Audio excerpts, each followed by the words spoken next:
wintry weather moves through the 4 states, what you need to know before making your morning commute. Plus the latest on a boating accident that left an Arma, Kansas man dead. And we break down early voting numbers for Jasper and Crawford counties. The 4 states' most watched news starts now.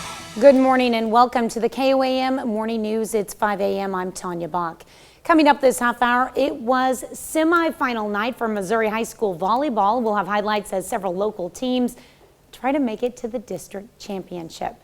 And the Senate confirms Judge Amy Coney Barrett to the Supreme Court. For our Something to Talk About, we want to know how you feel about the confirmation. You can also cast your vote in our Insta poll. Just visit KOAMnewsnow.com/vote. First, a check on your forecast. Not quite done with our winter index yet. Skywatch storm tracker with the majority of rain there on the far southeastern quadrant of the 4 states. But also, too, you can tell we got a little pink, light freezing drizzle. And look at this. We're not done because everything's going to come out of the southwest and move toward us. We've got one storm report to pass along for this morning already. That's going to be on I-49. Overpass is slick. Same thing that we talked about yesterday. Watch your overpasses on 49 and 69 as you go north. Haven't picked up anything out of 400 as of yet. And the winter weather advisory, it sticks around all the way until noon. Now you see that line, a darker purple, I guess you would call it. What color do you want to call that, Tanya? Down there at... Magenta. Okay, magenta is ice storm warning. So if you got to go south right there, you'll notice that encompasses a portion of 44. South of Tulsa. So let's all be apprised of that situation. Freeman Health System sky camera, frigid, 32 degrees with a wind chill right now of 24 and a whole bunch of people right at, if not below, the freezing mark. So that's why as that precipitation comes in from the southwest, we can expect for it to flip over. Here's what Future Track has in store as it makes its way to the 4 states all the way through the afternoon with that light freezing drizzle. And rain still staying along and south of I-44. And then we've got more rain that's widespread on Wednesday. But the thing is, on Wednesday, we'll actually be well above the freezing mark. And so we're able to keep it simply as rain and head into the weekend. Halloween still looking pretty good. 61 mild. Be about 50 when the kids take off. Drop down the high 40s there when they get back. Ooh, yeah.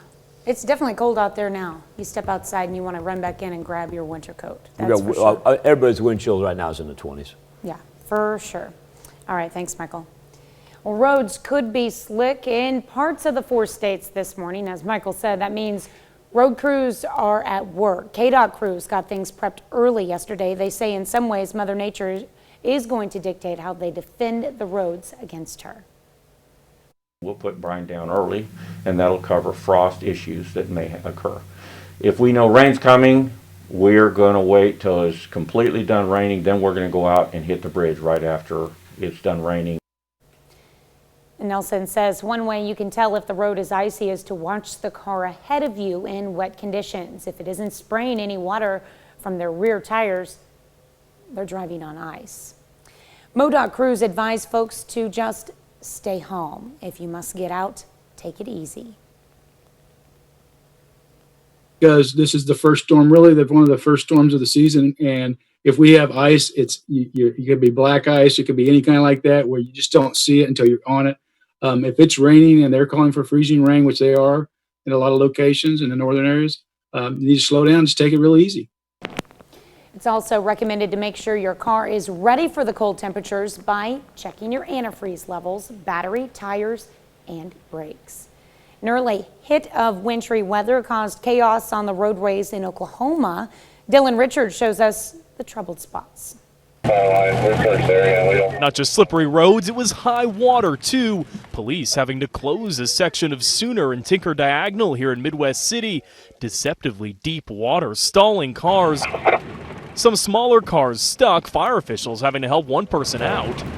Meantime, on the highways, crashes, cars spun out, slush and water on the roads, plus low visibility. The worst conditions we saw concentrated east of OKC, where the sleet came down early. 1724. Emergency crews scrambling amid a flurry of 911 calls. A car slamming into a ditch on I-240, and also on I-240 near Anderson, this pickup truck spinning off the road, taking out a highway sign with it.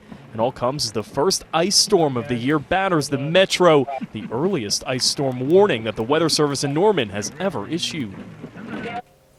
Heavy ice also caused power lines to snap, leaving thousands of people in the dark on Monday. Crews worked throughout the day to repair the damage. You can get the latest on weather conditions in your area with the KOAM Skywatch weather app. It is available free of charge. You can find it in the Apple App Store or the Google Play Store. Just search for KOAM Skywatch weather app. Missouri Highway Patrol Troop D reports its 6th boating fatality this year. They say the victim was an Arma, Kansas man, Chad Boswell. Highway Patrol says Boswell was on a boat in the Osage River and hit an object in the water. The boat filled with water and flipped, and Boswell drowned. The other individuals in the boat, including a 5-year-old girl and 2 of Boswell's sons, survived. Voters are coming out in record numbers a full week before Election Day. In Jasper County, they've received more than 3,000 mail-in absentee ballots. More than 4,000 people have voted absentee in person. And in Crawford County, there's been more than 3,000 mail-in ballots cast, with around 500 people voting in person. Officials in both counties expect to far surpass the voter turnout of the 2016 presidential election. Joplin Health Department reports its 35th COVID-19 related death. They say it was a 98-year-old woman who was a resident in a Joplin long-term care facility. The City of Joplin's COVID-19 dashboard now provides users with a more in-depth look at COVID-19 cases. The city partnered with the University of Missouri's All Things Missouri project for the dashboard's new look. It now provides new information, including an average of cases per day over a 7-day time frame and new graphs. Well, that new dashboard, by the way, shows a 55% increase in COVID-19 cases in the city over the last 7 days. City leaders also provided those numbers at yesterday's daily briefing. They also talked about safe partying on Halloween and why you might want to celebrate outdoors. Try to encourage outside parties if we can. As I said earlier, the weather is going to be great, so outside is definitely a less risky environment than an indoor space. There are 156 active cases of COVID-19 in Joplin. It's 5:07. Once again, it's mostly rain down to the south, but the big factor is the temperatures that are below freezing, and also, too, what's behind it, because that's what's going to be on us here in the next hour or so. Wind chills in the 30s when you step outside. Then it'll flip over to rain here throughout the nighttime hours and into Wednesday as our temperatures finally begin to climb back into the 50s there middle of the week. And that's a look at this morning's top stories and weather in our first 7 minutes. Coming up on the KOAM Morning News. A new Supreme Court justice is sworn in. I'm Nancy Chin in Washington with Amy Coney Barrett's first day of work, just a week to go until Election Day. Plus, the Carl Junction volleyball team looks to get a spot in the district finals. We'll have highlights and how a program in Arkansas is designed to protect drug-endangered kids. You're watching the KOAM Morning News. More real news in the morning. We'll be right back.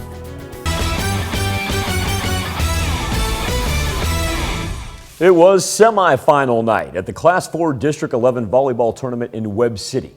Had the Carl Junction Bulldogs coming in as the #1 seed in the bracket after going 22-6 in the regular season. CJ on the floor against Nevada, trying to move to the district championship. First set, Jillian Kennedy goes to work early, right side for the kill. Kennedy comes up again, too hot to handle. Selma Lewis, watch this thing right down the middle. Woo! Carl Junction takes first set 25-17. Kept rolling in the second. Lewis again, right down the middle. Then Jessa Hilton will follow that thing right up. 25-16 CJ in the second. Nevada gets things going in the third. Jade Feller. Ooh, a little tap. Tigers up 17-11, but Lewis and the Bulldogs, this night's ours. Another kill. CJ rallies to take the third 25-22. The Bulldogs headed back to the district championship. That's what we strive for every year, is to put ourselves in a position to win our district championship. And, you know, the kids did what they needed to do tonight to make that happen. We definitely had to work a little bit harder in that third set. I think we kind of got that too confident mentality. And, you know, you can't look past anyone in the district. So we just had to step up our game a little bit. Other side of the bracket, defending district champion Webb City taking on Bolivar. In the first set, Kirsten Gallardo cross court. But Bolivar, they got on a roll early. Liberators win the first set 25-21. Webb's going to rebound. Abigail Stork on the far side. Good punch on that. Cardinals get the second set 25-21. Third set, Anna Hettinger. Big block for Webb City. Then we go back to Stork. Finish it. Webb City moves on to face Carl Junction in the district championship. That's going to take place tomorrow night. Now, we asked on Friday in our KOM News Now Insta poll, you voted 69% of the votes coming back with Columbus running back Gabe Martin as this week's performance of the week. Scored 6 touchdowns Friday night against Caney Valley. Now, on the year, Martin's rushed for nearly 1,200 yards. He scored 16 total touchdowns. He and the Titans earning a district championship with their win over Caney Friday night, and also finishing off a perfect regular season with an 8-0 record. Now, that's pretty darn good, but now Martin and Columbus turn their attention to the playoffs that begin this week. It means a lot. Playoffs is a great atmosphere. Just great to be out there against a good team every week. So going out there and having fun, doing something special. I think we get a lot more dangerous when we're able to run like we did against Caney. Columbus is going to open the playoffs on Friday night, do so at home, take on the Girard Trojans. Still to come on the KOM Morning News, why a new proposed rule by the Trump administration could put some international students studying in the United States in limbo. And a check on our 7-day forecast when the KOM Morning News returns. 5:17 on a Tuesday morning, and weather on the 7 brings us our second consecutive day of winter weather in October. Now, a lot of it is maintained as rain down in the southeastern portion of the 4 states. That's good for right now, but here's the problem. It's the backside of it. Freezing rain, we've got some sleet, we've got some snow, and everything is moving from the southwest up to the northeast. Also, got a storm report to point out. That's on I-49 around Carthage, so we know that we're going to have slick spots on roads. Kind of reiterate same thing that we did yesterday morning. Once again, 44, no storm reports coming off of 44, where really most of it has stayed as rain. But then as you move north on 49 and 69, we know those bridges, same thing we had yesterday, we know those bridges are going to be slick. Slow down, give yourself plenty of extra time, because remember, even though we're not picking up any precip right now, it might be a light mist where you are, if anything. We've got more coming down to the southwest. Now, we're in the midst of a winter weather advisory, extended all the way until the noon hour. Drop down here, and you wonder what that is along the state line, making its way all the way down to OKC. That's an ice storm warning. So it's going to get a little hairy down there if you have to be on 44 and take a trip down south. Freeman Health System Sky Camera, it is a cold one, 32 degrees, right at the freezing mark with the wind chill. Right now 24, everybody pretty much at or below freezing. Miami and Grove able to maintain 34, so is Anderson. But like I said, as far as what the kiddos need, extra layers once again. That's going to be the key factor. We're not going to have a whole lot of sunshine today, if any at all. Cloudy and cold with that rain-snow mix. And give you an idea of the wind chills, we are seeing low 20s. Haven't seen anybody yet dip into the teens. Not a whole lot of movement in the jet stream. That's a problem. That's why it's similar in nature to yesterday. And oh, by the way, while we're talking about winter weather, there's hurricane warnings along the Gulf Coast. I mean, why not? It's 2020, right? Tropical storm Zeta right now on the Yucatan Peninsula will make its way through the Gulf, intensify into a hurricane here by the end of the week.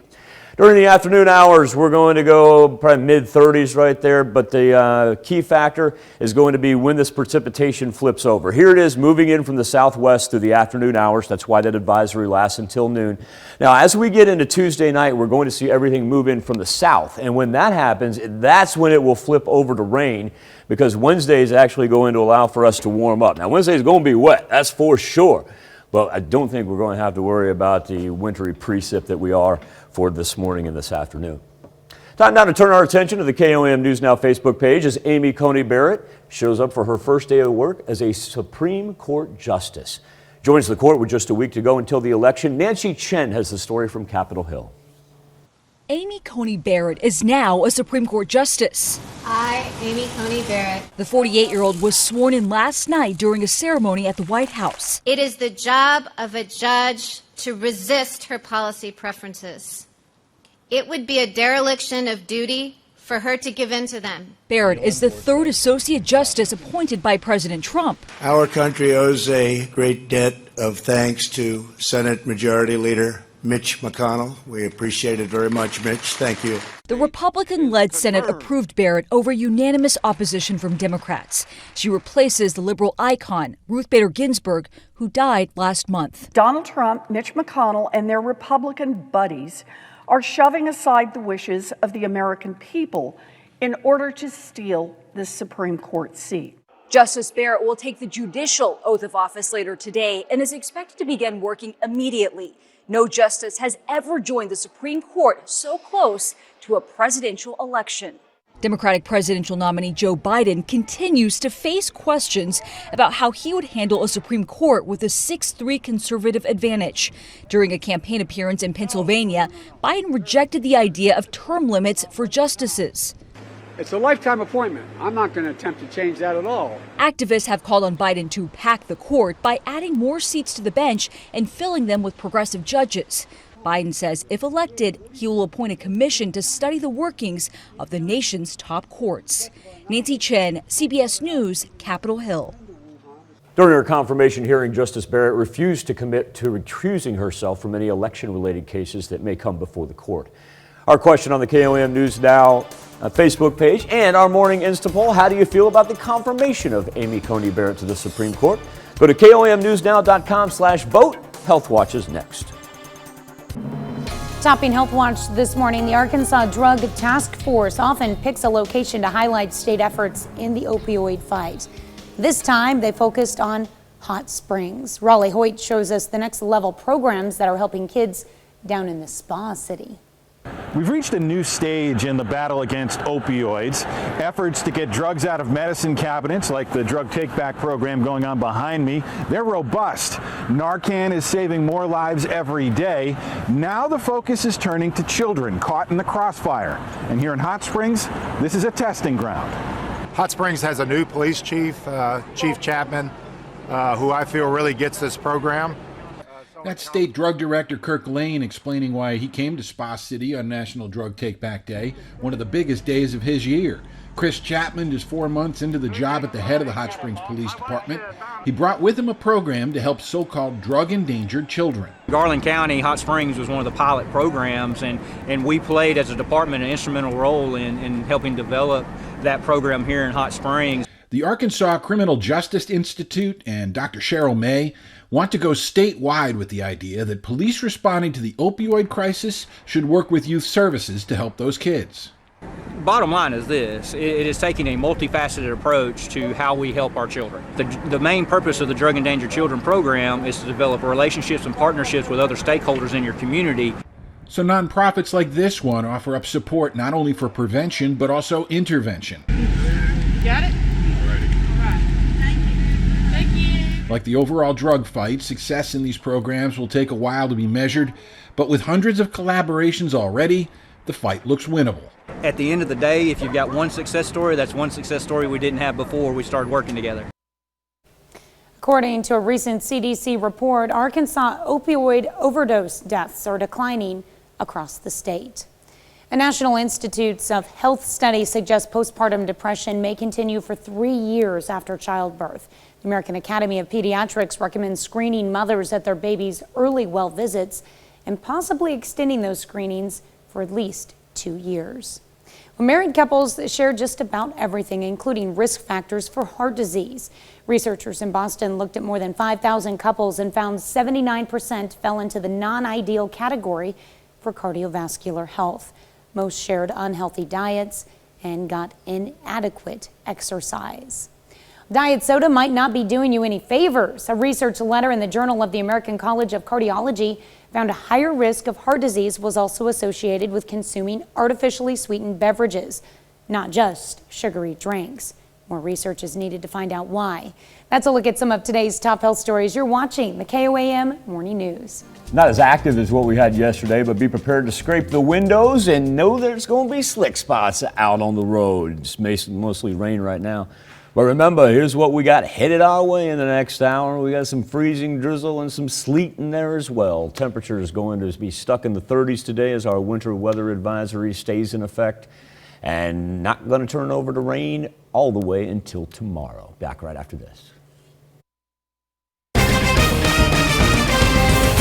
Wintry weather moves through the 4 states. What you need to know before making your morning commute. Plus the latest on a boating accident that left an Arma, Kansas man dead. And we break down early voting numbers for Jasper and Crawford counties. The 4 states' most watched news starts now. Good morning and welcome to the KOAM Morning News. It's 5:30. I'm Tanya Bach.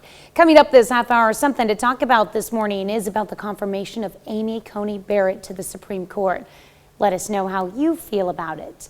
You can also vote in this morning's KOAM Instapoll. Just visit KOAMnewsnow.com/vote. But first, a check on your forecast. It's quieter on the Skywatch storm tracker than what it was yesterday, but looks can be deceiving because down to the southwest, that's a mess down there. It is headed our way.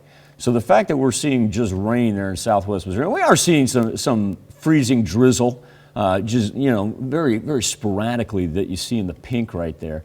But we've already got slick spots. We're at or below freezing right now, so just be careful out there. Don't think, it's just going to be cold. No. It's already frozen over. Get ready to scrape that windshield and take off early because the winter weather advisory, it lasts until noon. 32 degrees to the Freeman Health System sky camera in Joplin, wind chill of 24. Like I said, everybody pretty much right at, if not below, the freezing mark. We've even seen places like Miami, Grove, and Anderson that were in the mid-30s earlier drop down to 32 and 33 respectively. So for the bus stop forecast, bundle them up because the rain-snow mix is headed back our way. Problem is, jet stream just hasn't moved. That's why today is going to be about similar in nature as what it was yesterday. Temperatures only going to make it up into the mid-30s. And for future track, here's how it moves in from that southwest. And after it turns back into rain here on Wednesday, this is a good thing. Watch how everything shifts from the southwest and just moves in from the south. There we go. Able to get well above freezing. We got to make it through one more day here. And then we'll have a wet Wednesday. But at least we'll just be talking about rain at that point in time. It is pretty nasty out there right now. Yeah, like I said, Just be safe. It's just consider it the same as yesterday because we're already getting reports of slick spots on 49. That means 69 is going to be the same thing the farther north that you go. So. Oh, definitely. That's for sure. All right.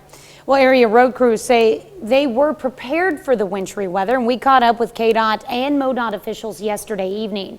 KDOT says they laid down brine to prevent frost, and in Missouri, crews laid down sand and salt in our northern counties. Roads elsewhere received salt and sand when the rain started freezing. Oklahoma gets hit with a range of severe weather. In Oklahoma City, it was heavy rain Monday, causing flooding, some of it in our area. Further north and to the west, it was freezing rain. Now, much of the northeast of Oklahoma will remain in a winter weather advisory until noon today. You can get the latest on our weather conditions in your area with the KOAM Skywatch weather app. It's available free of charge. You can find it in the Apple App Store or the Google Play Store. Just search for KOAM Skywatch weather app. Missouri Highway Patrol Troop D reports its 6th boating fatality this year. They say the victim was an Arma, Kansas man, Chad Boswell. Highway Patrol says Boswell was on a boat on the Osage River that hit an object in the water. The boat filled with water and flipped. Boswell drowned. The other individuals in the boat, including a 5-year-old girl and 2 of Boswell's sons, survived. A Joplin man is sentenced for burglary. Authorities say 39-year-old Jericho Jones was caught by the Newton County Sheriff's Office burglarizing a home. Jones is sentenced to 10 years in prison. Voters are coming out in record numbers a full week before Election Day. In Jasper County, they received more than 3,000 mail-in absentee ballots. More than 4,000 people have voted absentee in person. And in Crawford County, there's been more than 3,000 mail-in ballots cast, with around 500 people voting in person. Officials in both counties expect to far surpass the voter turnout of the 2016 presidential election. A quick correction to a story we brought you yesterday morning. In our story on mail-in voting, we said Kansas voters could mail in ballots up to 3 days after the election as long as it's postmarked by the election day. That's not true. The ballot must be postmarked before or on Election Day, November 3rd, meaning it must be mailed before or on Election Day. Your vote will still be counted if it is received by November 6th, 3 days after the election, and this is true in Kansas. As Halloween quickly approaches, trick-or-treating may look a little different for some people. One Miami, Oklahoma resident is making sure she can hand out candy in the safest way possible. KOAM's Caitlin Shive has more.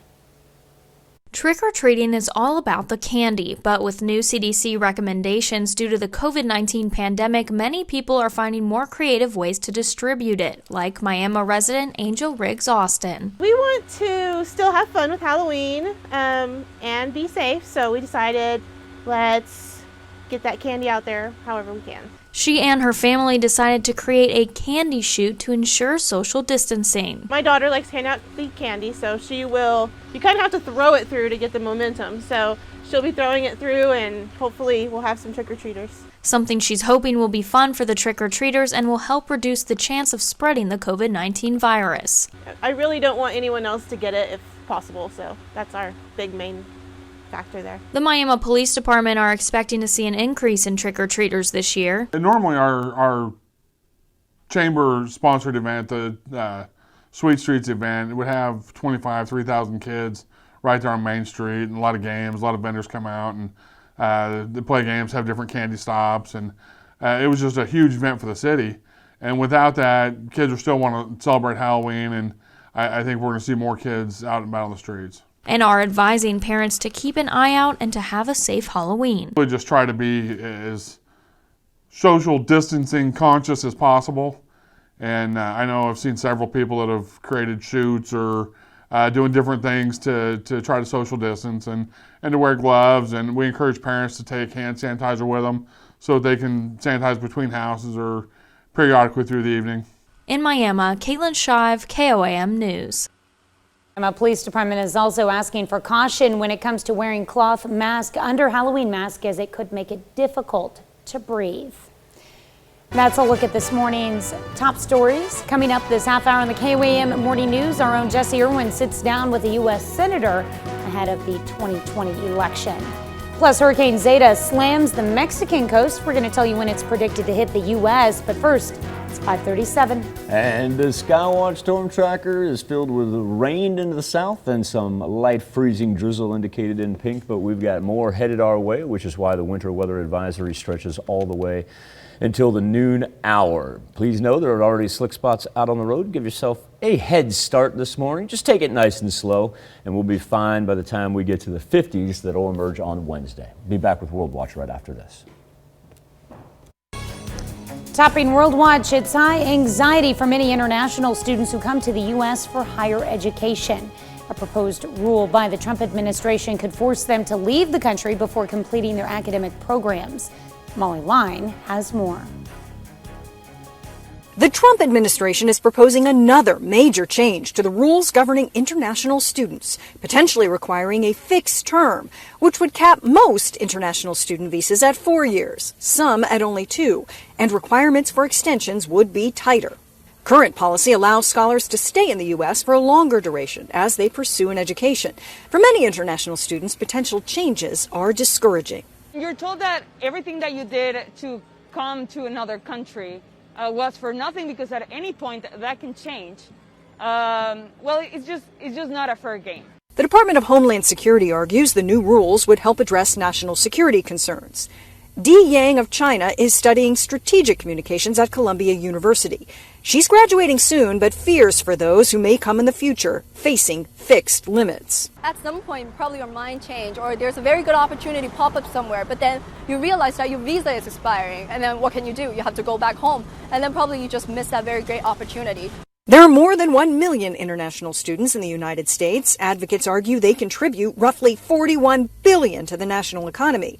Brad Farnsworth of the American Council on Education warns. This is one of the great export stories of the United States. We don't often think of when people coming to our country as an export, but we are selling services to international customers, and it is contributing to our export total. And the possibility of losing that is not just of concern to our institutions, to our colleges and universities, but it should be of concern to any community that has a lot of international students. Public comment period on the proposed rules will remain open until October 26th. Hurricane Zeta is turning in the Gulf of Mexico after lashing Mexico's Yucatan Peninsula with high winds and rain. Forecasters predict the 27th named storm of the Atlantic season will likely weaken before it reaches the U.S. tomorrow. Hurricane watches are up along the Mississippi coast and some parts of Louisiana. A former British paratrooper pulls out all the stops to break a world record. John Bream jumped from a helicopter without a parachute off the coast of England on Monday. The 34-year-old, dubbed the Flying Fish, leaped over 130 feet in an attempt to set the record for the highest free jump from an aircraft. The current world record stands at 191 feet. Divers reportedly say Bream hit his head as he landed in the water and was briefly unconscious when they reached him. Wow. He was taken to a hospital for evaluation, but is said to be fine. Bream says he spent 18 months training for the feat with a goal to raise awareness for veteran suicide. That's scary. That's a look at some of your biggest headlines from around the world. Let's toss it over to Michael for our Something to Talk About. Thank you, Tanya. This morning on the KOM News Now Facebook page in our morning Insta poll, Justice Amy Coney Barrett taking the judicial oath in a private ceremony at the Supreme Court. Our question to you is, how do you feel about her confirmation? We'll begin our comments with Dave Sorek, who says, bright, confident student and professor of the law. The first mother of school-age children in history to join SCOTUS, the only one not taught by Harvard Law or Yale Law. Powerful role model for American women like my granddaughters. May God bless her and may God bless America. Stephen Wade says she'll be an asset to the Supreme Court. Was glad to see someone that will uphold the Constitution as written. Dave Beach, on the other hand, says not qualified. And Kimberly Wright says time will tell how she does the women of America. I'm not sure why women's bodies are always the topic in elections. I don't think it was right the way they pushed her through, since they wouldn't allow Obama to before the election. Remember, you can always go to komnewsnow.com/vote, and that's where you can find our morning Insta poll right now. An overwhelming 79% saying that they support Amy Coney Barrett's confirmation to the Supreme Court. This is open all morning long. Let us know how you feel. Once again, that's komnewsnow.com/vote. Be back with the news you need to know before you head out the door right after this. Here's a check of today's top headlines, the news you need to know before you head out the door. Voters are coming out in record numbers a full week before Election Day. In Jasper County, they've received more than 3,000 mail-in absentee ballots. More than 4,000 people have voted absentee in person. And in Crawford County, there's been more than 3,000 mail-in ballots cast, with around 500 people voting in person. Officials in both counties expect to far surpass the voter turnout of the 2016 presidential election. The City of Joplin's COVID-19 dashboard now provides users with a more in-depth look at COVID-19 cases. The city partnered with the University of Missouri's All Things Missouri project for the dashboard's new look. It now provides new information, including an average of cases per day over a 7-day time frame and new graphs. Missouri Highway Patrol Troop D reports its 6th boating fatality this year. They say the victim was an Arma, Kansas man, Chad Boswell. Highway Patrol says Boswell was on a boat in the Osage River that hit an object in the water. The boat filled with water and flipped, and Boswell drowned. The other people in the boat, including a 5-year-old girl and 2 of Boswell's sons, survived. Area road crews say they were prepared for the wintry weather. We caught up with KDOT and MoDOT officials yesterday evening. KDOT says they laid down brine to prevent frost, and in Missouri, crews laid down sand and salt in our northern counties. Roads elsewhere received salt and sand when the rain started freezing. That's a check of today's top headlines, the news you need to know before you head out the door. While we've got majority of the Skywatch storm tracker showing rain, I want to point out down to the southwest right here, it's coming for us. A combination of some freezing drizzle, some sleet, some snow. And the temperatures are just going to be frigid once again today, and that's why the winter weather advisory lasts all the way until the noon hour. It's going to take us a while before we can substantially get warm enough and turn it all into rain. So what we'll do is kind of ride this all the way until mid-afternoon, and then what's going to happen is the precip's going to keep on coming at us overnight. But on a positive aspect, watch this shift. Instead of it coming in from the southwest, it moves in from the south. And once it does begin to do that, then we can take it as rain on Wednesday. Of course, you can always find the latest on the Skywatch weather app. We are now 1 week away until the 2020 election, and certainly many issues on the table, both nationally and locally. So we now send it over to our own Jesse Irwin, who's joined by U.S. Senator from Oklahoma, James Lankford. But at the end of this, the main goal we have is to be able to get to a vaccine and therapeutic treatments. We're very close on therapeutic treatments and getting better at that. A vaccine, we're weeks away from the first vaccine. That'll be to healthcare workers and to those with most critical needs. And within a few months, we'll have a vaccine that will be available to every single American. And that will make a giant difference to us. And I think we are all ready to set the face mask aside and actually get a vaccine, and so we can actually get back to some sense of normalcy. So you're saying in the next few weeks there will be a vaccine for healthcare workers. Who is that vaccine being provided by? When will that be approved? I mean, yeah, can you dive into more detail with that, please? So the first of the vaccines, and there are 6 of them right now that are going through human trials with 6 different ways to be able to attack the virus. The first of those vaccines will be available in the next few weeks, and we're trying to see exactly what that is. It's a little difficult to be able to predict because it's going through all the scientific review, and nothing's going to slow that down. That has to go through the process that it goes through. There is no interference in that process at all. So the first of those vaccines, once it's through that scientific review process, then it will be available to the first group of people. It'll be 50 million doses at that point. They'll have to take it twice, 3 weeks apart for that first group. And so once we get to that point, we'll have 50 million people in the country that have been vaccinated. Again, the first priority is healthcare workers, people with the highest point of needs, with the greatest issues with mortality and such. After that, there are several other companies that are coming on board with the next round of vaccines. Those will be ready closer to February, March. There'll be 100 million doses of those for each of those sets. So by the time we get to April, May, should easily be able to have all 300 million Americans, if they choose to be vaccinated, to be vaccinated. No one's mandating it, but if people want access to that vaccine, they would have it. We're still waiting on our next stimulus bill and that being passed. And when it comes to the needs of Oklahomans right now, from an economic standpoint, what does that stimulus bill need to include? And does the most recent proposal include all of those things? So this has been an ongoing frustration for us, to say the least. The House passed a bill months ago now saying they want a little over $3 trillion, literally more than what was spent in the previous 4 bills combined, that they wanted to be able to send out to Americans. And they included things like environmental justice grants, and they wanted to rewrite all election laws, not just for this year, but from here on out. They want to do this dramatic change in how voting is done and to centralize voting authorities into the federal government. They wanted to send checks to people who are not legally present in the United States. There were all kinds of issues in it, what the New York Times called the liberal wish list bill. They put that out and said, this is what we want to pass. We responded with, let's actually focus on the things that are actually COVID related. And we passed a bill that deals in the Senate, or actually brought up a bill that Democrats filibustered and wouldn't let us be able to move on to, that focused on just the essentials. More money for vaccines, more money for testing, more money for schools to be able to make sure that they can do what they need to do. More money for small businesses, not-for-profits, additional money for unemployment assistance.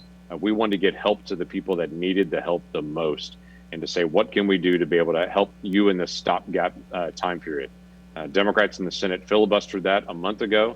We tried to bring it up again this week. They filibustered it again and said, if we don't do the giant multi-trillion-dollar bill, we're going to do nothing. Our push is, there are people that really do need help. Let's do the common ground. We all agree on help for all of these areas. Let's at least do the areas that we agree on and not try to force the Senate to go take in this long liberal wish list of things that the House wants to be able to do. We're not going to do those things, and they shouldn't even be on the table at this point. We should be focusing on the essential items on the COVID-19 crisis, and we'll debate the other issues at a different time, but don't try to cram it into this bill. I want to thank Senator Lankford for his time, and we're going to have more of Jesse and Senator Lankford's conversation coming up in our next half hour. We'll be back, update the Skywatch storm tracker for you right after this. A little bit of light freezing drizzle mixed in with that rain south of I-44. Tell you what, we already know there's going to be slick spots on I-49 and Highway 69, especially as you move up to the north. Now, while the radar looks clean right now, let's pay attention to what we have down to the southwest because it's headed our way. Going to roll out of Oklahoma, central Kansas, and come through us. And that's why the winter weather advisory is going to last all the way until the noon hour. See that magenta color down there? That's actually an ice storm warning that they have for Oklahoma. It nudges right up against the Kansas state line. Going to be a cold Tuesday. Temperatures in the 30s for the most part. And we'll eventually see a shift in our precipitation. Instead of rolling in from the southwest, by the time we get to tonight, it moves in due south to north. And what that's going to do is at least present us with some warmer temperatures, and it'll turn over to straight rain. We'll be back right after this. Wintry weather moves through the 4 states. What you need to know before making your morning commute. Plus the latest on a boating accident that left an Arma, Kansas man dead. And we break down early voting numbers for Jasper and Crawford counties. The 4 states' most watched news starts now. Good morning and welcome to the KOAM Morning News. It's 6 a.m. I'm Tanya Bach. Coming up this half hour, our own Jesse Irwin continues his one-on-one interview with Senator James Lankford from Oklahoma. And Senate Republicans cement a conservative majority in the Supreme Court with the confirmation of Amy Coney Barrett. For our Something to Talk About, we want to know how you feel about her confirmation. You can head to KOAMnews.com/vote to participate in this morning's Instapoll. But first, a check on your forecast. Not as busy on the radar as what we had yesterday, but we're a long way from over. Are picking up some light freezing drizzle there, along with the rain in the eastern portion of southwest Missouri. And then the rest of us sit back and wait to see what comes out of the Oklahoma City and Tulsa area along and up I-44. Here's why it's going to be elongated. Winter weather advisory stretches all the way to the noon hour. Freeman Health System sky camera in Joplin right at the freezing mark with a wind chill of only 26 degrees. These are pure temperatures right here, as everybody's pretty much right at, if not a touch below, the magical 32-degree mark. So bundle them up. And know that whether it's the kiddos headed out to school or you on your way to work, it's going to be a chilly one today. Here's an idea of the precipitation that we're talking about down to the southwest. As it works through here in begins the next hour or so, lasts until the afternoon. Now eventually it's going to almost stop in its tracks and shift and go from south to north. And once that happens, 2 things are going to take shape. Number one, warmer temperatures that keep us well above freezing, which is a great thing. And that means we can just keep it as rain for all day Wednesday. Ooh, it's definitely cold out there. It is a frigid one. And it's icy out there, so be safe. Already got slick spots on 49 and 69. All right, be safe for sure. Well, speaking of those slick spots, roads could be slick in several parts of the 4 states this morning, and that means road crews are also at work. KDOT crews got things prepped early yesterday. KDOT uses a brine to help de-ice the roads, but if rain is expected, they will use rock salt since it lasts longer. Then once the rain is done, they'll lay down more salt. Officials say they are prepared for when things become dangerous. We're usually, when we know something's coming, we'll come out and we'll go ahead and put down some rock salt, which lasts a little bit longer. Nelson says one way to tell if a road is icy is if the road looks wet, but cars in front of you are not splashing water from their tires. Crews in Missouri are also treating some roads. MoDOT's biggest piece of advice during icy conditions, stay off of them if you can. Officials say if you do travel, make sure to check road conditions and give yourself plenty of time. Because this is the first storm, really, one of the first storms of the season, and if we have ice, you could be black ice. It could be any kind of like that where you just don't see it until you're on it. If it's raining and they're calling for freezing rain, which they are in a lot of locations in the northern areas, you need to slow down. Just take it real easy.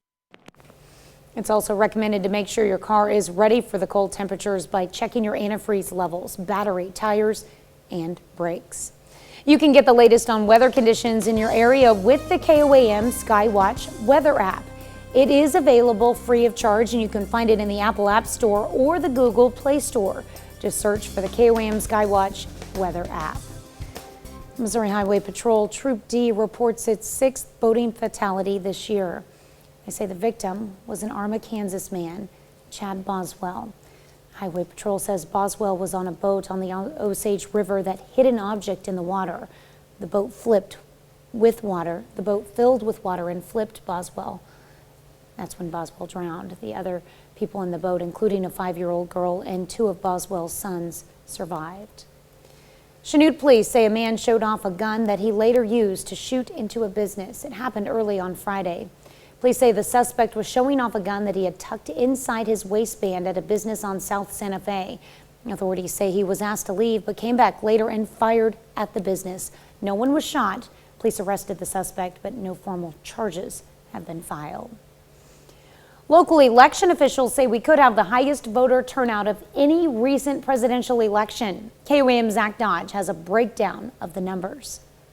We're a week away from the election and thousands of voters have already cast their ballots in southeast Kansas and right here in southwest Missouri.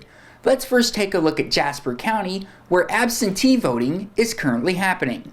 Jasper County Clerk Charlie Davis says, as of this afternoon, more than 4,400 people have voted absentee in person.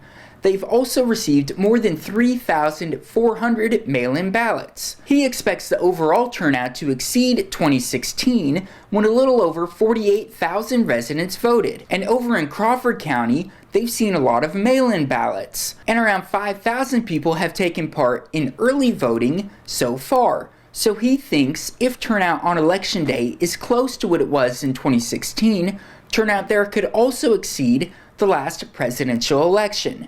Both Davis and Pyle have hired more staff at their offices to process mail-in and early ballots. Reporting in Carthage, Zach Dodge, KOAM News. You can find out how to vote early on our website, KOAMnewsnow.com. 6:07. Right at the freezing mark, and that's when we're already picking up some light freezing rain there around the Monette area. More coming on the backside of it all the way through the morning hours. It's going to be a frigid one as far as our temperatures go as we go from the freezing mark all the way up to the mid-30s. That's as good as it's going to get. Now things will change tomorrow, even though it's going to be a wet Wednesday. At least we'll be well above freezing and make it up into the 50s, and so we can just keep it as rain. That's a look at this morning's top stories and weather in our first 7 minutes. Coming up on the KOAM Morning News, Jesse continues in his interview with the junior senator from Oklahoma, James Langford. Plus, a new study shows just how many lives could be saved by wearing masks, and we're going to tell you whether or not you can deduct work from home expenses when you file your taxes. You're watching the KOAM Morning News, more real news in the morning. We'll be right back. In Money Watch this morning, if you're working from home, chances are you've spent some money to make your work life a little easier. So can you deduct those expenses? Mandy Gaither explains. It's the safest place to work, according to many health experts. If you have the option to have employees work at home, if you have that option yourself, it's a great way to reduce your own risk as well as the risk to others.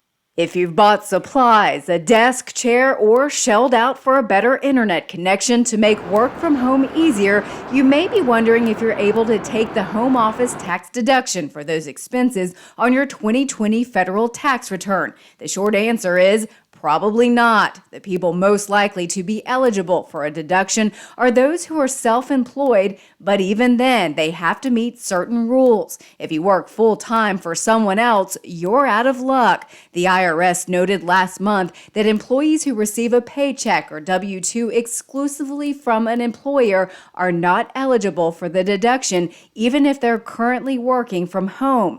But there's good news for employees living in Alabama, Arkansas, California, Hawaii, Minnesota, New York, and Pennsylvania. These 7 states let their residents deduct unreimbursed employee business expenses on their state income tax returns. Just be sure to check the instructions for your return because each state may have different rules regarding how much unreimbursed expenses qualify. For Consumer Watch, I'm Mandy Gaither. Experts advise you to simply ask if your employer will reimburse you directly for your home office expenses, although at the moment, Only 38% of employers say they're doing so, and that's according to benefits consulting firm Mercer. World Series will end either tonight or tomorrow, but Major League Baseball's financial woes are far from over. Commissioner Rob Manfred told the sports business website Sportico that the 30 MLB teams are in debt to the tune of a combined $8.3 billion. Manfred said the sport lost roughly $3 billion during the pandemic-shortened 2020 season. He also noted that it's not clear yet if fans will be back in the stands next year. Gummy bears are coming to the U.S. Haribo, the German company that makes the iconic candy, is going to build its first ever North American plant in Kenosha County, Wisconsin. Construction on the project is expected to begin before the end of the year. That's the most exciting news of the day. That's it for Money Watch. Now here's Michael with today's Something to Talk About. Thank you, Tanya. On the KOAM News Now Facebook page in our morning Insta poll, Justice Amy Coney Barrett taking the judicial oath in a private ceremony at the Supreme Court as the Senate confirmed her to become an associate justice of our nation's highest court and took the constitutional oath at a White House event. Our question to you, how do you feel about Supreme Court Justice Barrett's confirmation to the Supreme Court? Nathan Mills says, honestly, I think she's more qualified and based on her confirmation testimony will likely be close to John Roberts in her voting on cases. Only time will tell, Nathan says. Only thing that irritates me is the fact that these politicians won't hold themselves to their own words about election year and voters should decide. Kaya Taylor says she was hit with everything but a bat. She held herself well, and I think she's already proven she can keep her beliefs and jobs separate. Alicia Sherman Parrish says she liked how she handled things and she is qualified. Russell Keeler, well-deserved, no matter what Democrats think. And Mary Cook says happy for her. Big congratulations. John Trabian, I am honored and pleased that Judge Barrett has been confirmed. I think she will bring great honor and justice. Trump 2020, good morning, America. We say good morning, John. I got time for here. I can roll a couple more here.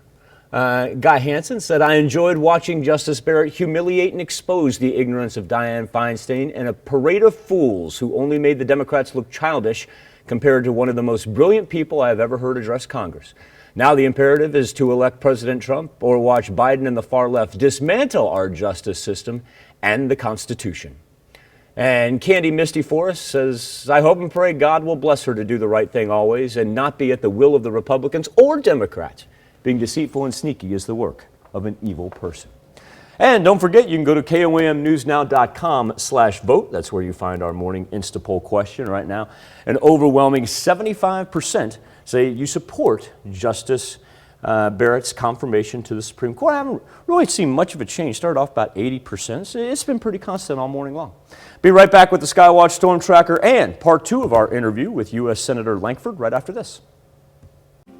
Right at 6:17 on the money. Now we roll weather on the 7th. Got some rain coming down the eastern edge of southwest Missouri right there, and when you see the pink, we have been able to pick up just a little light freezing rain. Be prepared to scrape the windshield this morning after what we had yesterday in temperatures right at the freezing mark. The reason I put the storm tracks in here was to give you an idea of exactly where all this down in Oklahoma is tracking, and so that's why our winter weather advisory lasts as long as it does until the noon hour. Storm report coming out of the Carthage area. Slick spots already identified on I-49. Let's go ahead and plan on Highway 69, especially as you move up to the north, also being slick. Our road crews have done a marvelous job with this first storm system of the year. They've already been out and about, and we can help out by taking a whole lot of extra time and just slowing down, especially when you get to those elevated areas. This is what I was talking about, the winter weather advisory for that purple right there lasting all the way to the noon hour. This magenta down here in Oklahoma, that's an ice storm warning that they have.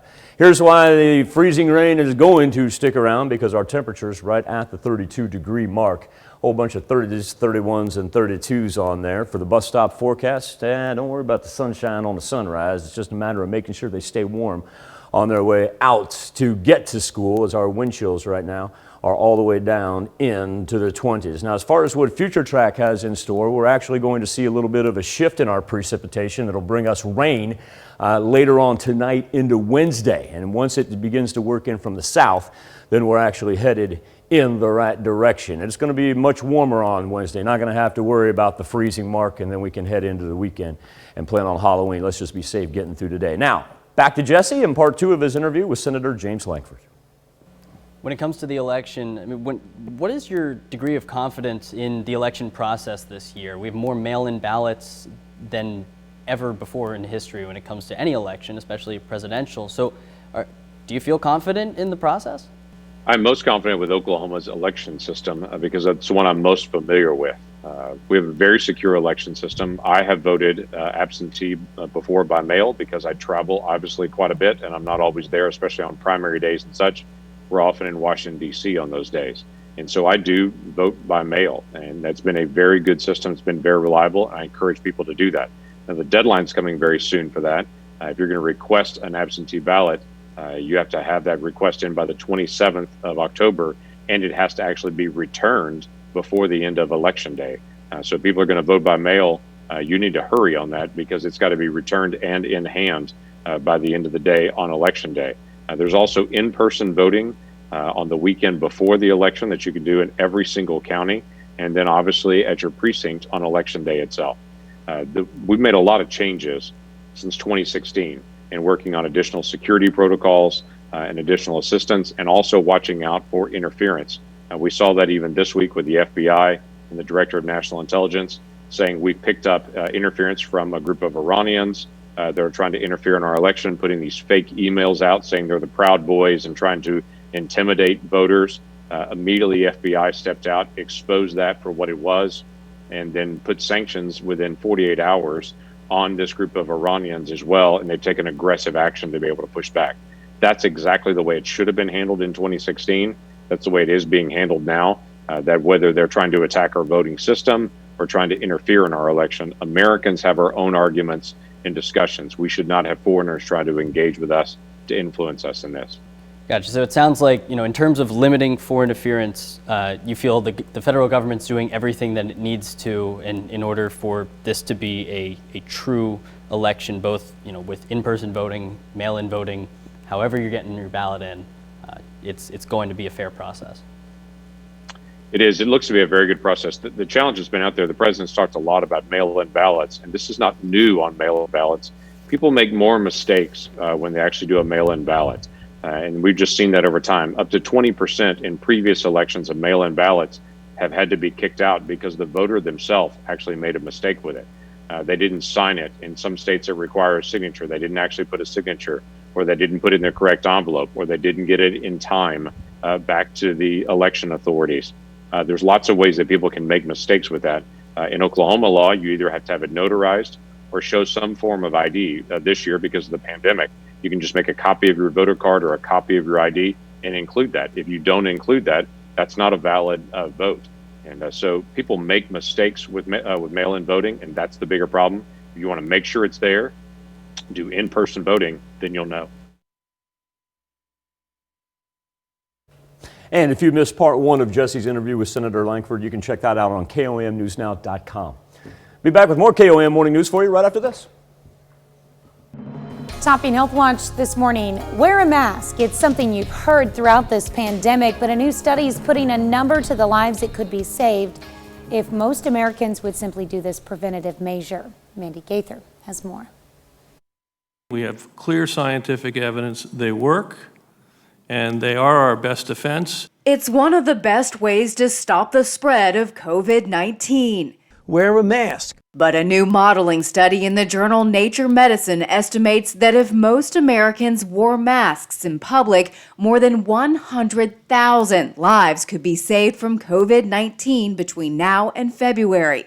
But researchers noted that as of late September, less than half of U.S. residents reported that they always wear a mask in public. If that trend remains through February and states continue with removing social distancing mandates, the study suggests the COVID-19 death toll across the U.S. could reach about 1 million deaths by the end of February. In another scenario, researchers say if states shut down when their daily death rate exceeds 8 deaths per 1 million people and mask wearing doesn't change, the forecasted death toll could reach more than 511,000 by the end of February.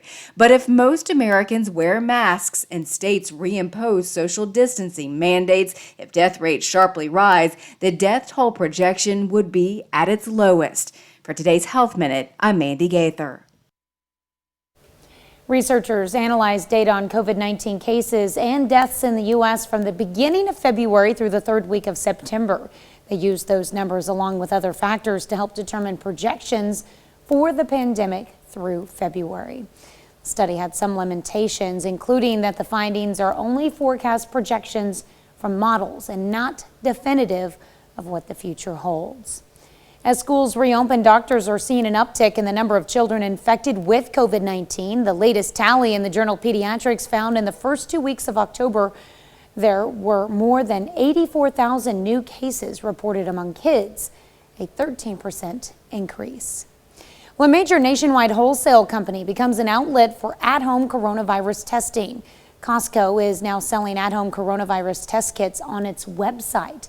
The saliva PCR tests are administered by telemedicine platform Azova and cost $130 for a basic test kit. There's also an option for $140, which includes a video observation.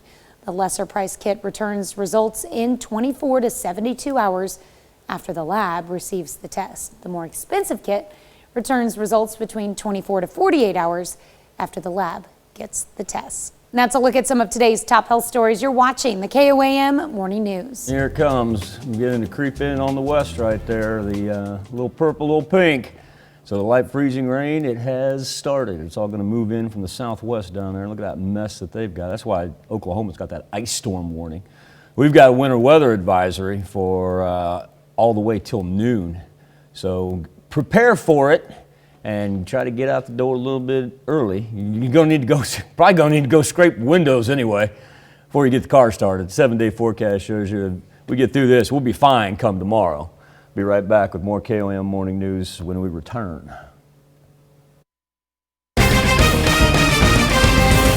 Wintry weather moves through the 4 states. What you need to know before making your morning commute. Plus the latest on a boating accident that left an Arma, Kansas man dead. And we break down early voting numbers for Jasper and Crawford counties. The 4 states' most watched news starts now.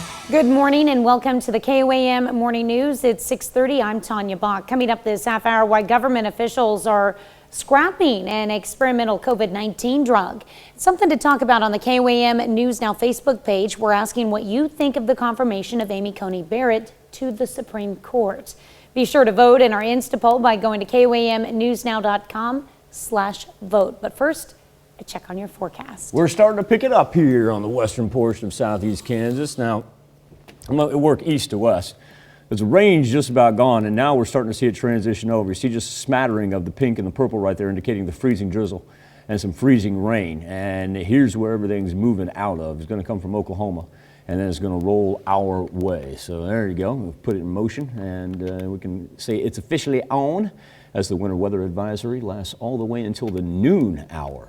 Freeman Health System Sky Camera in Joplin, where we've been right at the freezing point of 32 degrees all morning long. Everybody pretty much sitting, hovering right at, if not a little bit below. We've seen Yates Center and Iola now drop down to 29 and 28 degrees.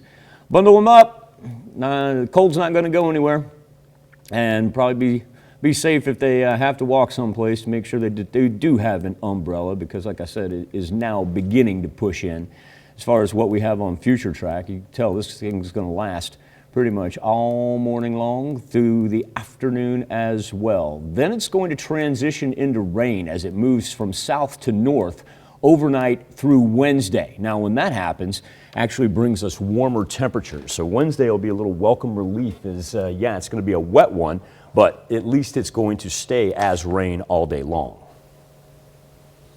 Slick spots, I know you're about to give us a little DOT update. Road crews are out working hard, but you know, Mother Nature, she gets to decide when and where she wants to throw stuff down. I-49, Highway 69, we've already got reports. Bridges, overpasses, they are developing some ice accumulation.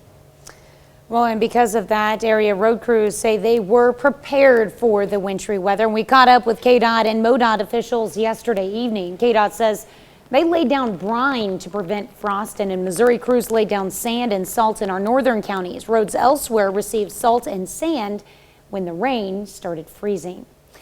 You can get the latest on weather conditions in your area with the KOAM Skywatch weather app. It's available free of charge. You can find it in the Apple App Store or the Google Play Store. Just search for KOAM Skywatch weather app.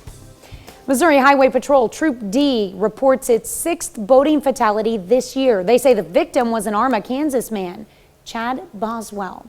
Highway Patrol says Boswell was on a boat in the Osage River that hit an object in the water. The boat filled with water and flipped, and Boswell drowned. The other 3 people on the boat, including a 5-year-old girl and 2 of Boswell's sons, survived. Voters are coming out in record numbers a full week before the election day. In Jasper County, they received more than 3,000 mail-in absentee ballots. More than 4,000 people voted absentee in person. And in Crawford County, there's been more than 3,000 mail-in ballots cast, with around 500 people voting in person. Officials in both counties expect to far surpass the voter turnout of the 2016 presidential election. Amid recording early voting turnout, folks in Arkansas are having a legal argument over how and when to count all those votes. Ashley Godwin has the story. As much of the attention as 2020 has, it's important that citizens be heard. A lawsuit has been filed against Secretary of State John Thurston and commissioners of the State Board of Election, challenging conflicting statutes within Arkansas law. The state's election law says officials are required to count all absentee and early votes before the polls close at 7:30 p.m. Election Day. It also says they can't start counting the absentee votes until 8:30 a.m. Election Day. With record numbers for absentee and early voting this year, some are afraid the count can't be finished that quickly, and they want to make sure no ballots go unnoticed. Even though my absentee ballot may have been in a month ago, if 7:30 comes and they haven't counted it, I, under that statute, lose my right to have my vote counted. But Arkansas Attorney General Leslie Rutledge says that's not what the law means. In a statement to THV 11, Rutledge says every timely and validly cast absentee ballot must be counted regardless of how long that process takes. The case is in limbo right now due to arguments over whether it should be filed in state or federal court. Meanwhile, the Pulaski County Election Commission agrees your vote will be counted as long as it's in before the polls close. If you were in line at 7:30, you're going to be able to vote no matter how long it takes for that line to be processed. And if the clerk's office received an absentee ballot by 7:30, then that ballot is going to be counted. Now, a quick correction to a story we brought you yesterday morning. In our story on mail-in voting, we said Kansas voters could mail in ballots up to 3 days after the election as long as it's postmarked by Election Day. Now, your ballot must be postmarked before or on Election Day, November 3rd, meaning it must be mailed before or on Election Day. Your vote will still be counted if it's received by November 6th, which is 3 days after the election. Some votes in the 4 states are getting creative with how they dole out Halloween treats this year.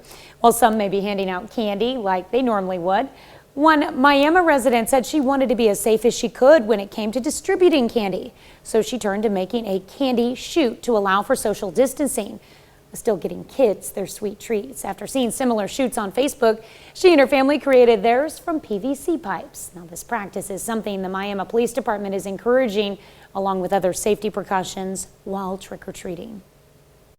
We just try to be as social distancing conscious as possible. And I know I've seen several people that have created chutes or doing different things to try to social distance and to wear gloves. And we encourage parents to take hand sanitizer with them so they can sanitize between houses or periodically through the evening.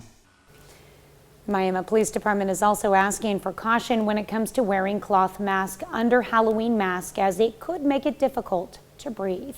That's a look at our top news stories coming up this half hour on the KOAM Morning News. 2020 swing states. Which states could make or break the 2020 presidential election? I'm Natalie Brand in Pennsylvania with a look at this battleground and the other states that could decide the race. Plus, how do you feel about the confirmation of Amy Coney Barrett to the Supreme Court? We're going to let you weigh in our Something to Talk About, but first, it's 6:37. Everybody down to the south and the west to be prepared because it's creeping in. And temperatures so cold from the precipitation that we had yesterday that we've already got slick spots on the road. So another day of wintry mix as far as the winter weather advisory stretches all the way until the noon hour. Give yourself a head start. Be prepared out there on the roads, and we'll be back with Nation Watch right after this. Topping Nation Watch this morning, the race for the White House is being fought in a handful of battleground states, including Pennsylvania. Natalie Brand spoke with voters there and looks at the other states that could make or break for the presidential candidates on Election Day. In the battleground state of Pennsylvania, the signs are everywhere. From roadside tributes to street corner competition to the line at this ballot drop box in York County. Who did you vote for in line? He doesn't even know who I voted for. We haven't told each other because we're pretty much split. But one thing they can agree on: it's gonna be tight. It's not just simply who flips a county here and there. It's about margins. CBS News Director of Elections and Surveys Anthony Salvanto says the strength of the candidate's performance will matter in the key counties of the key states. There's a couple of big themes running through the electoral map this year, and one of them is the Sun Belt and the Rust Belt. That includes states President Trump won in 2016 that are now back in play: Pennsylvania, Wisconsin, Michigan, and Ohio. And Sunbelt states the president is also trying to defend: Florida, North Carolina, Georgia, Arizona, even Texas. Voters in those states have told us that they were unhappy with how the Trump administration handled the COVID outbreak. While the pandemic is an election year challenge unlike any other, one trend that's carried over from 2016, the rural-urban divide. Southwestern Pennsylvania's coal country voted overwhelmingly for the president 4 years ago. When he came in, things got better. Republican Bruce Cochran, a small business owner, believes Mr. Trump still has the edge. I think people feel that they're better off now than they were 4 years ago. 200 miles east, back in York County, Mary Tribune has a different view. I'm afraid if he gets 4 more years, this country will be totally destroyed. High early turnout shows voters are eager to have a say. Thank you. You know, everybody's got their voice right now, and we'll see what the people decide. And once the battle for their state is over, voters on both sides say they'd like to see the country come together. Natalie Brand, CBS News, Pennsylvania. More than 60 million Americans have already cast their ballots, and some swing states have already set records for early voting. U.S. government officials have ended testing on an Eli Lilly antibody drug for people hospitalized with COVID-19 because it just doesn't seem to be effective. President Trump received a similar drug when he was hospitalized with the coronavirus earlier this month. That's a look at today's top national stories. Let's check back in with Michael for our Morning Talker. Thank you, Tanya. On the KOAM News Now Facebook page and our Insta poll this morning, Justice Amy Coney Barrett taking a judicial oath in a private ceremony at the Supreme Court, asking what you think about her confirmation. Walter Schmidt says if she can survive the scrutiny, then she deserves the position. Now it's up to her to do the right thing and serve on the highest court in the land. She needs to make it her job and needs to interpret the Constitution as it should be. Kenny Kimmel says, I think they could have found someone more qualified, experienced, but I understand the rush to prove a point. I also believe this is a perfect example of a broken system only made worse by the lack of qualified leadership in the current administration. Drew McFeeder says there couldn't be anyone more perfect. And Fred Sipes says, undoubtedly, Hayslip, you don't agree with her being appointed, considering you made it seem like a bad thing that she didn't say something whether she was for or against something. She gave an appropriate answer, didn't catch what it was that she wouldn't commit, whether she wasn't for, was in another room and didn't catch it. Should just report and keep your opinions to yourself. Well, Fred, I'm more than happy to repeat it, man. It's right here. That wasn't my opinion. During her confirmation hearing, Justice Barrett would not commit to recusing herself from any election-related cases that may come before the high court. Not my opinion. I don't think anybody knows where I fall on this, quite frankly. KOAMnewsnow.com/vote. Insta poll this morning. 75% of you say you support Justice Barrett's confirmation to the Supreme Court. It's been in between 80 and 75% pretty much all morning long. So you got a chance to make your voice heard once again. KOAMnewsnow.com/vote. Be back with birthdays and anniversaries right after this.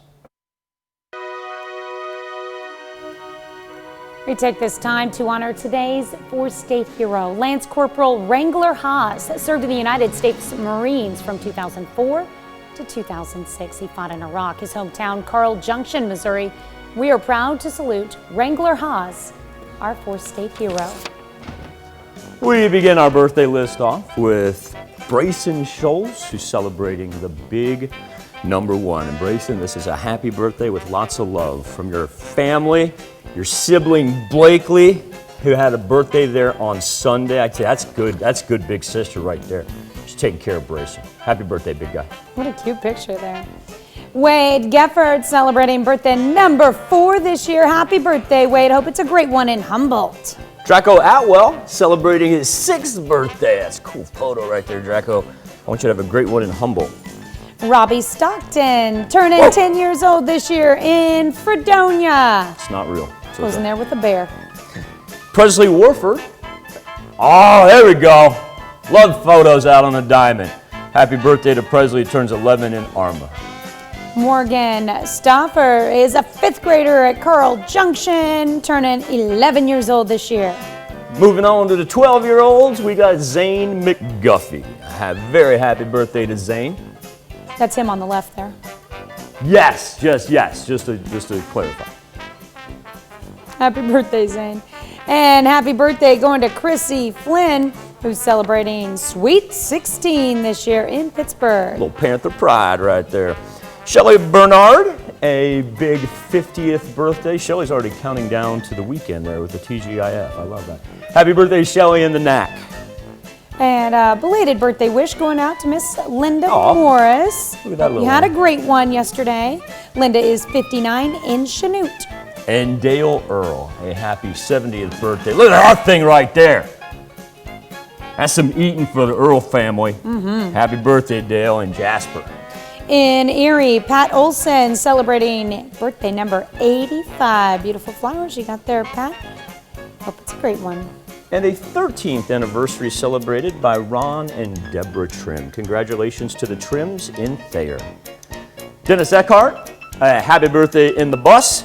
And Dwayne and Flo Reno, they are celebrating their 49th anniversary. Congratulations to the Renos in Piqua. Happy birthday, happy anniversary to all. And now here's Tanya Bach with a very important birthday announcement.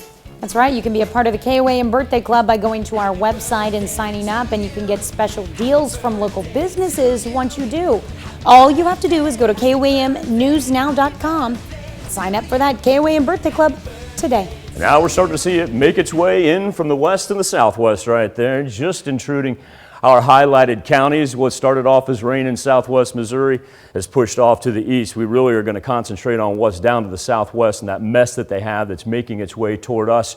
One storm report that we picked up earlier, already slick spots on I-49. Let's plan on 69 being kind of bad as well on bridges and overpasses. And 44, so far so good. Haven't heard any reports out of 44, but winter weather advisory for all those counties there in purple stretching all the way until the noon hour. So what we're kind of anticipating here, these are the areas I want to concentrate on.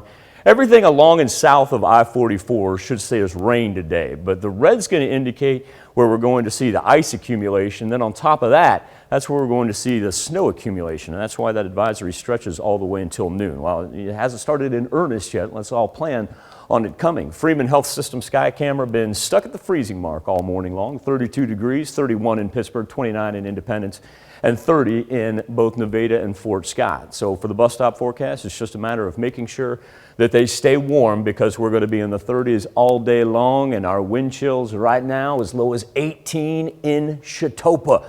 It's frigid out there, and here's why. Jet stream just hasn't even budged. Still grabbing on that cold Canadian air, whipping it down there, grabs the moisture, and snow, freezing rain, and rain from the southwest right through the 4 states. Oh, by the way, while we're talking about it, we got Tropical Storm Zeta hanging over the Yucatan Peninsula, and you've got hurricane warnings all along the Gulf Coast. A little taste of everything. Highs today in the mid-30s, good as we're going to get as far as what Future Track has. Here's the important part. Number one, the freezing rain that rolls to. Number two, by the time we get to Tuesday night, we see a complete shift as far as where everything arrives, and it works from south to north. And once that happens, here's a good part about it. We're going to get some warmer temperatures, and yes, it's going to be a very wet Wednesday, but it's going to stay as rain. That's the key factor. And it's going to be a little bit cool, but at least we can avoid 32 degrees as we head into the weekend. We'll be back and wrap up this edition of the KOAM Morning News right after this. Right, a couple more comments here as Terry Bowers Dot says she's likely more intelligent than all you naysayers put together. Tina Schulich says, congratulations, Judge Amy Barrett. I pray you stand by your words and treat each case as its own. You're a very intelligent woman, and I know you will do great things. And Sue Hudson Koam says she's extremely smart, qualified, and dignified. Funny how the Dems were fine with the Supreme Court as long as they were in the majority. Now that the balance has switched, Dems throwing a fit and want to change rules that have been in place since 1869. One final look at our KOAM News Now Insta poll. 3/4 of you say you support Judge Amy Coney Barrett's confirmation to the Supreme Court, and it's been that way all morning long, right in between 80 and 75%. Remember, you can go to KOAMnewsnow.com/vote each morning to participate. Tanya? All right, here's a check of today's top headlines, the news you need to know before you head out the door. Voters are coming out in record numbers a full week before Election Day. In Jasper County, they received more than 3,000 mail-in absentee ballots. More than 4,000 people have voted absentee in person. In Crawford County, there's been more than 3,000 mail-in ballots cast, with around 500 people voting in person. Officials in both counties expect to far surpass the voter turnout of the 2016 presidential election. City of Joplin's COVID-19 dashboard now provides users with a more in-depth look at COVID-19 cases. The city partnered with University of Missouri's All Things Missouri project for the dashboard's new look. It now provides new information, including an average of cases per day over a 7-day time frame and new graphs. Missouri Highway Patrol Troop D reports its 6th boating fatality this year. They say the victim was an Arma, Kansas man, Chad Boswell. Highway Patrol says Boswell was on a boat on the Osage River that hit an object in the water. The boat filled with water and flipped. Boswell drowned. The other people in the boat, including a 5-year-old girl and 2 of Boswell's sons, survived. Area road crews say they were prepared for the wintry weather. We caught up with KDOT and MoDOT officials yesterday evening.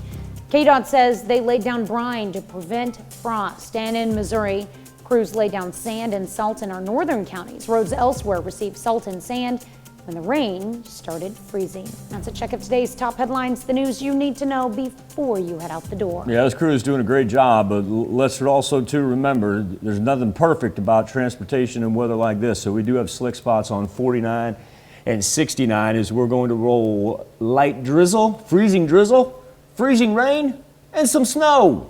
It's October, isn't it? Unreal.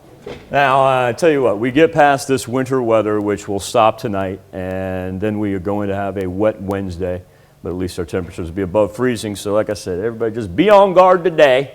One more day of it, we'll be fine after that. Well, tomorrow we're going to wrap up our last Croctober recipe of the season, and yesterday's Insta poll. You voted on the recipe you wanted us to make, and I tell you what, it was exciting to watch this vote and how many times it changed during our noon show. Yes. 3-vote difference between first and second place? Yeah, the number of votes during our noon show were just amazing.